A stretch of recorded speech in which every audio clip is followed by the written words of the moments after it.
আসসালামু আলাইকুম, আমি এসআই শুভ। তো আজকে বের হয়ে পড়লাম ইফতার করার জন্যে। তো অলরেডি অলমোস্ট এখন প্রায় 3টা। তো আজকে একটু আগে আগে বের হওয়ার উদ্দেশ্য একটাই, কারণ আমরা অনেক দূরে যাব ইফতার করতে। আর আজকের আমাদের ইফতারটা হবে পথে পথে। তো পথে পথে আমরা অ্যাকচুয়ালি কোথায় যাব সেটা এখনও জানি না। যে উদ্যোক্তা, আমার যে ফ্রেন্ড, পথে পথেই আপনাদেরকে পরিচয় করাই দিব। চলেন আমরা ইফতারটাই। হাই গাইস, তো আমরা অলরেডি চলে আসলাম গাজীপুরে। তো আমাদের যে উদ্যোক্তা, যে ফ্রেন্ড, ওর সাথে অলরেডি মিট হয়ে গেছে। তো আমরা এখন জানবো যে আমাদের পথে পথে ইফতারটা কোথায় হবে। তো বন্ধু, আমাদের পথে পথে ইফতারটা কোথায় হচ্ছে? আমরা আজকে ইফতার করব হচ্ছে গাজীপুর জেলার কাপাসিয়া উপজেলার আমাদের যে বাংলার কৃতি সন্তান তাজউদ্দিন আহমেদ, সেই তাজউদ্দিন আহমেদের বাড়ির ওখানে। জায়গাটা খুবই সুন্দর, বেশ নিরিবিলি, গোছানো নিরিবিলি একটা জায়গা। তো আমরা সেই কাপাসিয়া তাজউদ্দিন আহমেদের বাড়ির ওইখানে আজকের ইফতারটা করব। তো গাইস, তাহলে চলেন আমরা ওইখানে যাই ইফতারে। তো যাওয়ার পরে ওইখানে অনেক কথা হবে, অনেক আনন্দ হবে, একসাথে ইফতার হবে। আশা করি আপনারা সবাই উপভোগ করবেন।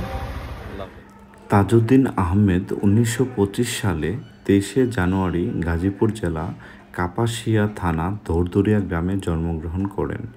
তার পিতার নাম মৌলভী মোহাম্মদ ইয়াসিন খান, মাতার নাম মেহেরুন্নেসা খান।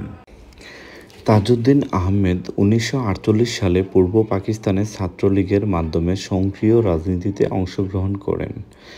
1964 সালে তিনি আওয়ামী লীগের সংগঠিত সম্পাদক নির্বাচন হন। 1966 সালে 6 দফা আন্দোলনে তিনি গুরুত্বপূর্ণ ভূমিকা রাখেন।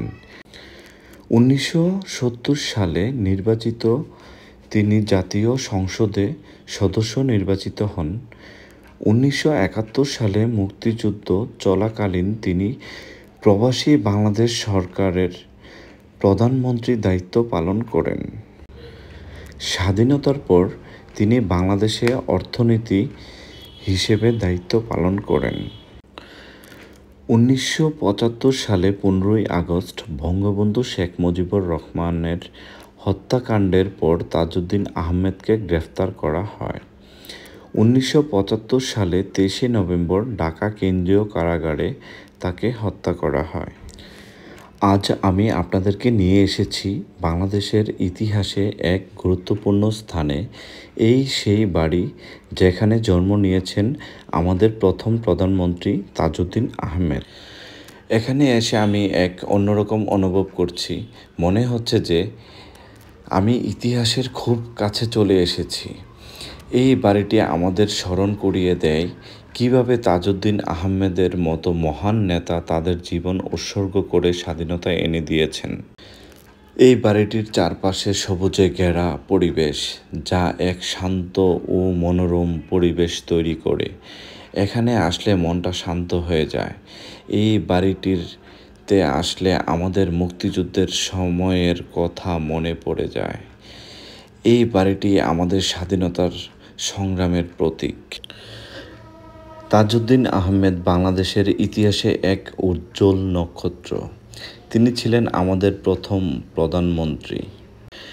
তাজউদ্দিন আহমেদ ছিল একজন সক্রিয় আদর্শ দেশপ্রেমিক রাজনীতিবিদ। তিনি সবসময় দেশের মানুষের জন্য কাজ করে গেছেন। এই ছিল আমাদের তাজউদ্দিন আহমেদের জীবন কাহিনী। ভিডিওটি ভালো লাগলে লাইক, সাবস্ক্রাইব এবং শেয়ার করে দিবেন।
ডালটা অর্ধেক উঠছে চিন্তা করি সারা না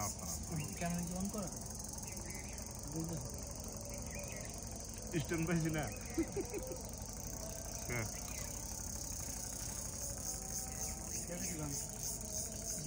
ভালো